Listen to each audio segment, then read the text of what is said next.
حمدا كثيرا طيبا مباركا فيه، نحمده على جزيل نعمائه ونشكره على جميل آلائه. هو الأول والآخر والظاهر والباطن، وهو بكل شيء عليم. وأشهد أن لا إله إلا الله وحده لا شريك له، له الملك وله الحمد، يحيي ويميت، وهو على كل شيء قدير. وأشهد أن سيدنا محمدًا عبده ورسوله صلى الله عليه وعلى آله وأصحابه وأزواجه وذرياته وأهل بيته ومن تبعهم بإحسان إلى يوم الدين. أما بعد، فيا أيها الإخوة المؤمنون، أوصيكم ونفسي بتقوى الله عز وجل، لأن الله عز وجل يقول: ولقد وصينا الذين أوتوا الكتاب من قبلكم وإياكم أن اتقوا الله.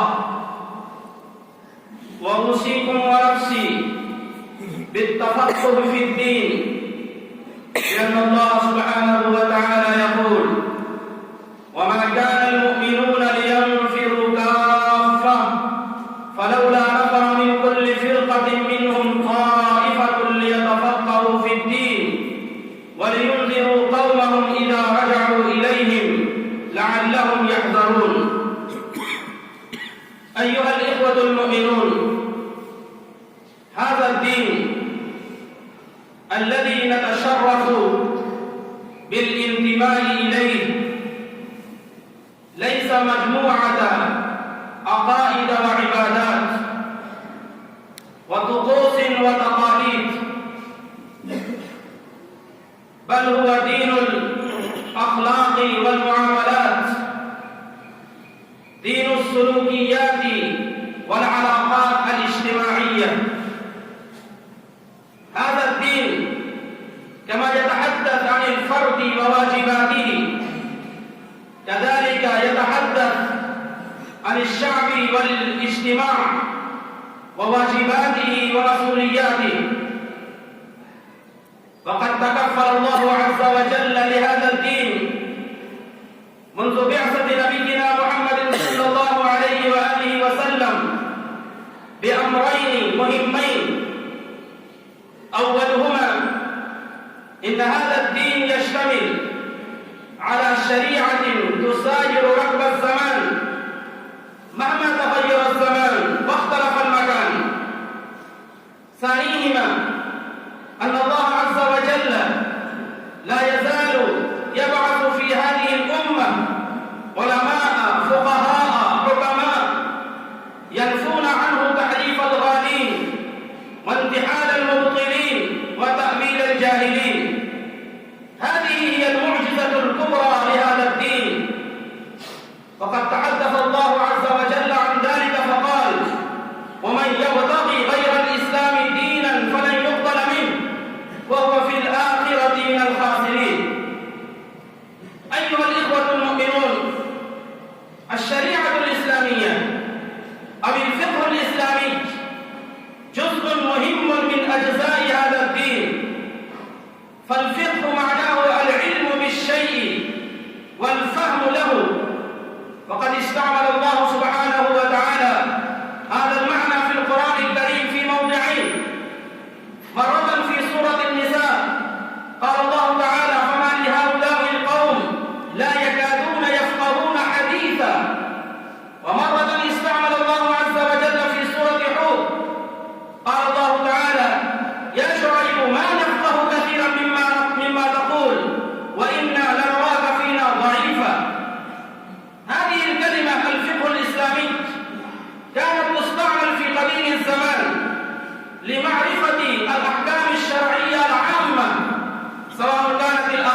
إشارة إلى هذا المعنى. الفقه هو معرفة النفس ما لها وما عليها، أي معرفة ما للنفس من حقوق وفرائض وواجبات ومسؤوليات. وإنه ألف كتابا موسعا في هذا الباب، وهذا الكتاب يشتمل على أحكام العقائد والإيمانيات، لكن اسمه هو الفقه الأكبر.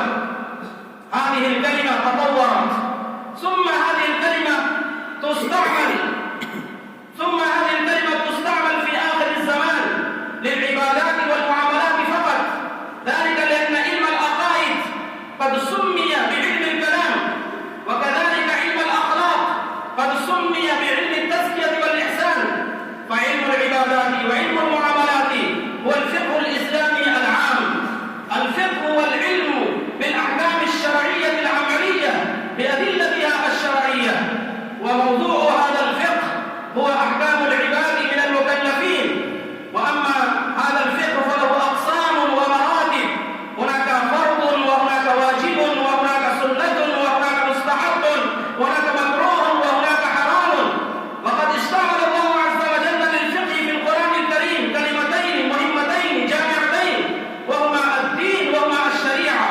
قال الله سبحانه وتعالى: شرع لكم من الدين ما وصى به نوحا. وقال الله سبحانه وتعالى: ثم جعلناك على شريعة من الأمر فاتبعها ولا تتبع أهواء الذين لا يعلمون. أيها الإخوة المؤمنون، التفقه في الدين أفضل الأعمال، التفقه في الدين أطيب الخصال، التفقه في الدين يحصل به العلم النافع، التفقه في الدين مدار العمل الصالح. فإذا لم يكن هناك علم نافع لا يمكن أن يكون هناك عمل صالح. وقد أشار الله عز وجل إلى هذين المعنيين في القرآن الكريم فقال: هو الذي أرسل رسوله بالهدى ودين الحق ليظهره على الدين كله وكفى بالله شهيدا. فالمراد من الهدى هو العلم النافع، والمراد من دين الحق هو العمل الصالح. هذا هو المعنى الذي أشار إليه القرآن الكريم.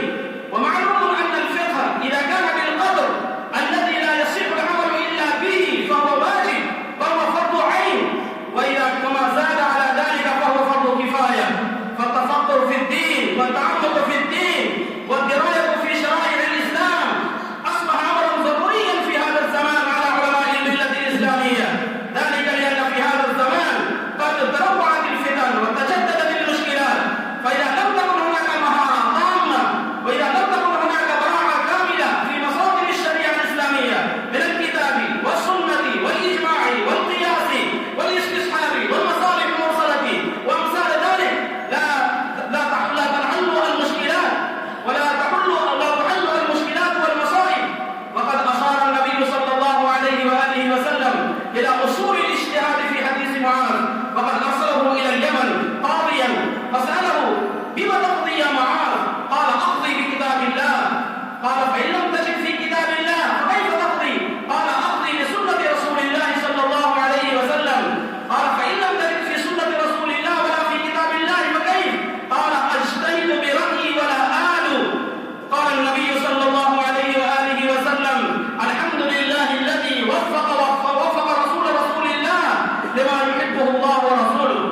أيها الإخوة المؤمنون، إن أحكام الشريعة الإسلامية نشأت كما نشأ الإسلام. فأول من أفتى في هذا الكون هو الله الواحد الأحد. قال الله سبحانه وتعالى: يفتيكم الله يفتيكم. وإمام المفتين في هذا الكون أو في التاريخ الإنساني سيدنا محمد صلى الله عليه وسلم. شهد الله عز وجل بهذه الصلاحية والمهمة فقال: يسألونك عن الأنفال، يسألونك عن الخمر، يسألونك عن الأهلة وعن المحيض. فكانت أجوبة النبي صلى الله عليه وسلم، وكانت ردود النبي صلى الله عليه وسلم، وكانت فتاوى النبي صلى الله عليه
الحمد لله نحمده ونستعينه ونستغفره ونؤمن به ونتوكل عليه ونعوذ بالله من شرور أنفسنا ومن سيئات أعمالنا من يهده الله فلا مضل له ومن يضلله فلا هادي له ونشهد أن لا إله إلا الله وحده لا شريك له ونشهد أن سيدنا محمدا عبده ورسوله صلى الله عليه وعلى آله وأصحابه وأزواجه وذرياته وأهل بيته وبارك وسلم تسليما كثيرا كثيرا.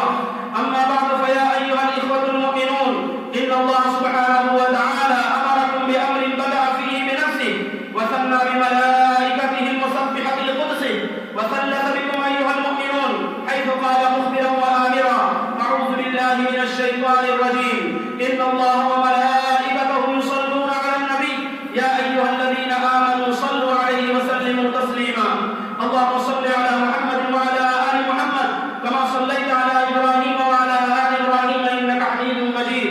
اللهم بارك على محمد وعلى آل محمد كما باركت على إبراهيم وعلى آل إبراهيم إنك حميد مجيد. اللهم صل وسلم على سيدنا ونبينا محمد وعلى آله وأصحابه ولا سيما على سيدنا أبي بكر الصديق صاحب رسول الله في الغار وعلى سيدنا عمر الفاروق قام أساس الكفار وعلى سيدنا عثمان ذي النورين صاحب الحياء والوقار وعلى سيدنا علي المرتضى أسد الله الجبار وعلى سيدي شباب أهل الجنة الحسن والحسين رضي الله تعالى عنهما وعلى أمهما سيدة النساء فاطمة الزهراء رضي الله تعالى عنها وعلى عم النبي المكرمين بين الناس أبي عمارة حمزة وأبي الفضل العباس وعلى سائر الصحابة والتابعين ومن تبعهم بإحسان إلى يوم الدين. أولئك حزب الله ألا إن حزب الله هم المفلحون. اللهم اغفر لي ولمن أحسن إلي ولوالدي ولجميع المؤمنين والمؤمنات والمسلمين والمسلمات. اللهم ألف بين قلوبهم وأصلحهم وأصلح ذات بينهم وانصرهم على عدوك وعدوهم. اللهم أعز الإسلام والمسلمين. اللهم أذل الشرك والمشركين. اللهم أهلك أعداءك وأعداء الدين. اللهم شتت شملهم. اللهم مزق جمعهم. اللهم فل حدهم. اللهم نكس أعلامهم. اللهم خذهم أخذ عزيز مقتدر. اللهم انصر من نصر دين محمد صلى الله عليه وآله وسلم واجعلنا منهم واخذل من خذل دين محمد صلى الله عليه وآله وسلم ولا تجعلنا منهم.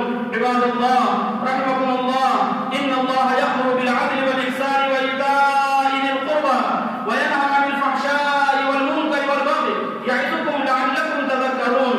اذكروا الله العلي العظيم يذكركم وادعوه يستجب لكم واشكروا نعمه يزدكم ولذكر الله تعالى